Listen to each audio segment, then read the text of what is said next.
Pour cette première session de cet après-midi, on va parler des outils, des techniques, des méthodes et des innovations associées. Et on va commencer par Patricia Wills et Martha Bellato. Alors, bonjour à toutes et tous. Merci pour nous avoir sollicité pour cette présentation aujourd'hui. Je me présente, je suis Martha Bellato, responsable technique et opératrice principale de la plateforme Astérix de Muséum et d'unité UAR, toute nouvelle UAR domaine. Et ici avec moi, Patricia Wills, ingénieure de recherche en traitement d'images sur la plateforme. Et nous allons vous présenter notre travail de développement méthodologique pour répondre à des besoins de chercheurs et proposer aussi l'automatisation des analyses en microtomographie et pour aller vers le haut débit. Donc, la plateforme de microtomographie est équipée par deux équipements. Un tomographe dit Obelix qui a été acquis en 2011 par le MNHN et qui a deux tubes baryoniques qui nous permettent de faire de la microtomographie et de l'anatomographie, donc qui sont placés dans une grande cabine pouvant accueillir des spécimens jusqu'aux 70 cm de hauteur. Et puis, il y a IDFix qui a été acquis en 2023 par le CNRS. Il s'agit d'un modèle de la société RS Solutions, donc un Isitom S, qui nous permet de numériser des spécimens jusqu'à une hauteur maximale de 38 cm. La complémentarité de ce nouveau CT scan est le fait qu'il est plus rapide par rapport à l'autre. Il a aussi une majeure facilité d'utilisation aussi pour les personnes qui ne sont pas spécialistes. Et il est doté d'un chargeur automatique d'échantillons que vous voyez ici. En fait, on peut avoir deux configurations. Configuration jusqu'à 5 échantillons pour une taille de diamètre de 4 cm demi.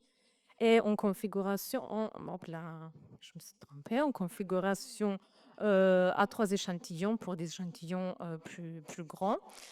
Et alors, on passe maintenant à ce qui on fait un petit saut dans le temps. En vrai, on passe à 2019 parce que à cette époque, un collègue, Paul Zares, nous avait contacté pour réfléchir ensemble et définir ce qui sont ces perspectives de thèse, notamment sur les gastéropodes et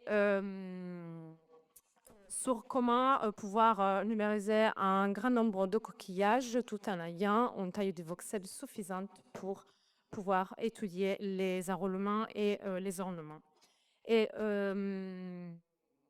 là, après discussion, on avait proposé à cette époque-là la construction de certains cylindres de diamètre de 6 cm, mais l'option n'était pas si satisfaisante en termes de taille de voxel et de coût. Et malgré, et en fait, l'intérêt, c'était bien évidemment un projet qui portait sur la surface externe des coquillages, mais c'était plus intéressant d'aller utiliser une technique comme la microtomographie en scannant beaucoup de spécimens, donc des spécimens par lot. Bon, je vous apprends rien en vrai, des spécimens en lot en microtomographie au lieu qu'aller en scanner un par un en surfacique. Et c'était 4 ans après, avec l'arrivée de IDFix, qu'on a pu élaborer un plan de numérisation qui pouvait répondre aux enjeux de Paul, qui est ici dans la salle. Et il a demandé un financement au muséum pour ce projet et c'est en 2024 que justement le projet Neo 3D de numérisation de gastéropodes pour des analyses en morphométrie et aussi pour la valorisation de certains spécimens des collections mollusques du muséum qui a été retenu et a démarré. Donc le but était de scanner entre 60 et 100 spécimens par jour avec une taille de voxel entre 10 et 40 microns et des temps de scan de 15 microns et de 15 minutes, pardon, et longueur des spécimens juste entre 5 mm et 7 cm. On va voir comment on a procédé. Alors, la première étape, c'était celle de concevoir et modéliser des porte-échantillons et les imprimer en 3D.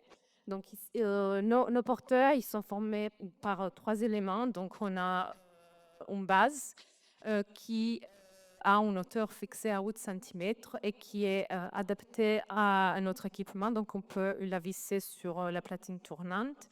Après, on a des compartiments qui s'emboîtent un sur l'autre à former des colonnes et elles sont ici de scotch. On vous en voyez encore, mais ça sera bientôt ça. Et puis, on a des séparateurs. En fait, on peut avoir des séparateurs à 4 ou 3 emplacements qu'on va mettre à l'intérieur de nos compartiments pour pouvoir séparer physiquement les échantillons, les spécimens. Et c'est la présence de ces fentes ou espaces en transversal et en longitudinal qui nous permet de pouvoir les identifier. Donc, une base et des compartiments forment des colonnes et plusieurs colonnes sur notre chargeur forment ce qui est qu'on appelle un porteur.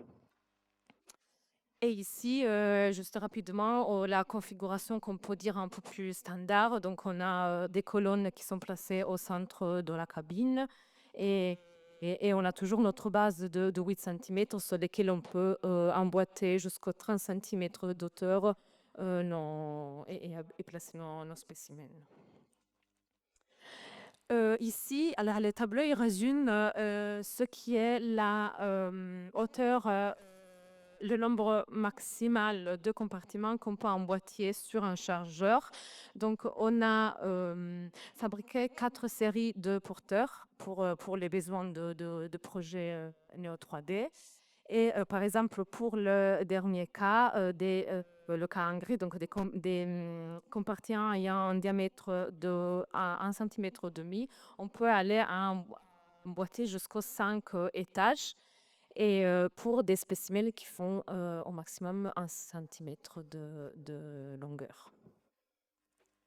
Et enfin maintenant, ce qui est le protocole d'acquisition qui prévoit une partie de montage, donc des spécimens dans les compartiments et le remplissage d'un un tableur qui nous permet de référencer chaque spécimen selon son emboîtement, son emplacement et assurer son identification lors des montages, mais aussi dans les images virtuelles avec le système de séparateur qu'on a vu juste avant. Et donc ici, on a un cas, encore une fois, de porteur gris. Donc on a 5 positions de chargeurs qui sont occupées. Pour chacune, on a jusqu'au 5, dans ce cas, on en a 4 étages, 4 compartiments de A à Z et 3 échantillons par compartiment. Donc, le montage d'un porteur entier, ça prend à peu près 2 heures avec le remplissage de tableaux aussi. Et puis, la partie de nommage qui est aussi important parce qu'on a dû quand même nous fixer des règles de nommage strictes pour pouvoir se retrouver derrière. Et pour ce qui concerne le paramétrage, en fait, on l'a programmé via un macro grâce à un onglet dédié de logiciel de l'équipement. Donc, pour le paramétrage d'une macro entière, ça prend environ 1 heure parce qu'en fait, on a effectivement plein de compartiments à programmer et à paramétrer. Et en fait, parce qu'il faut être vraiment très vigilant au nommage, encore une fois, des fichiers. Et ça parce qu'en fait, la durée totale des scans derrière est en moyenne de 7 heures, on va jusqu'aux 10 heures ou un peu moins selon le diamètre des séries de porteurs qu'on choisit. Et sur la partie de reconstruction, Donc là, c'est la partie macro, c'est pour l'acquisition des radios. Et pour le volet reconstruction, on a choisi de rester dans le logiciel du constructeur parce qu'on a la possibilité de faire tourner des scripts et aussi parce que ça évite des temps de chargement, enregistrement des données qui peuvent être prohibitifs puisqu'à chaque fois, on gère des volumes de plusieurs gigaoctets de données. Et globalement, ça nous permet aussi d'éviter des erreurs de saisie des erreurs de modification d'échelle, etc. Donc on reste dans l'interface du logiciel constructeur.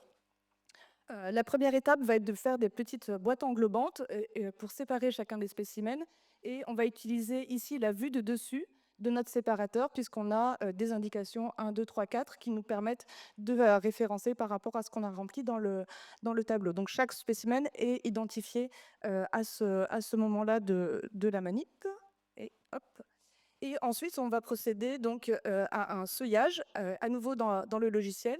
Donc, on va décider d'un seuil qui nous permet de discriminer la coquille de l'air. On choisit le seuil pour le premier spécimen du compartiment, et ensuite, on va répéter l'opération pour les 2 ou 3 autres spécimens. À ce moment-là, on va pouvoir exporter donc une pile de coupe identifiée avec le numéro du spécimen, ainsi que le modèle 3D qui correspond, donc au format pli. Et on va mettre tout ça dans une archive zip avec les métadonnées associées, donc qui nous permettent de conserver tous les paramètres de l'acquisition et aussi les données d'échelle.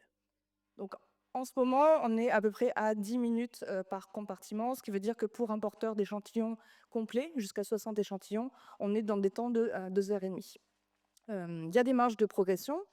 Une des marges de progression, c'est que pour l'instant, le logiciel crache quand même un peu trop souvent. Donc, on est en échange avec le constructeur pour améliorer ça.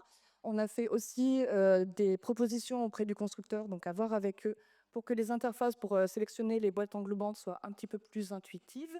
Et il y a des étapes qui ne sont pas scriptables pour le moment, notamment la génération des modèles 3D. Donc ça reste des étapes où il faut appuyer sur des boutons. Et puis, ben, évidemment, là, on est dans un cas, on parle de projet pilote, où le modèle 3D s'obtient par seuillage, mais évidemment, il y a des modèles 3D, des structures qu'on veut isoler qui sont obtenables seulement par segmentation. Et là, c'est une partie autre de mon métier, c'est de vous accompagner sur des outils comme 3D Slicer, Biomedisa ou Dragonfly pour essayer d'accélérer ces temps-là. Donc, on a principalement travaillé sur le goulot d'étranglement qui était l'acquisition, mais il y a encore des goulots d'étranglement dans la suite du protocole et c'est du travail en cours. Alors l'analyse en cours, le projet n'est pas terminé, mais on va déjà vous présenter des images assez jolies. Donc comme on est en microtomo, on peut accéder à des structures internes. Vous voyez ici par exemple le plugin des premiers tours de la coquille. On a pu faire des images de spécimens tout petits. Ici vous avez l'Iliconus agei qui fait seulement 3 mm de haut. Et par exemple, pour cet holotype de Liliconus gori qui fait 7 mm de haut, on a pu voir précisément à l'intérieur qu'il avait été attaqué par une éponge et puis le représenter en coupe virtuelle. Désolée pour l'échange. Et juste très rapidement, le bilan à ce jour de projet Neuro 3D. Donc, on a numérisé 607 spécimens en 9 jours, ce qui fait environ 70 spécimens par jour, avec un coût d'environ 2 euros par spécimen. Et selon ce qui étaient les objectifs initiaux, en fait, on a quand même pu effectivement descendre à des résolutions un peu plus fines, donc jusqu'au 7 microns. Donc, on n'a pas vraiment fait de compromis avec Paul selon ses demandes, parce qu'après, chaque fois qu'on commence à regarder, on veut voir encore mieux. Et donc, on a pu aussi numériser quelques holotypes, justement. Et en termes de durée de scan, on est en moyenne sur 20 minutes par étage, donc par compartiment, où il y a justement, il peut y avoir plusieurs spécimens pour ce qui sont les échantillons actuels et autour de 40 minutes pour les fossiles. Et si on reprend, du coup, et je vais finir l'exemple de porteur qu'on a vu jusque-là, donc gris. Si on va sommer tous les heures de travail, on est à 12h30 de travail de montage jusqu'à la modélisation 3D, ce qui revient à peu près à 12 minutes en moyenne par spécimen. Et avec ça, on vous remercie et on reste à disposition pour vos besoins et questions.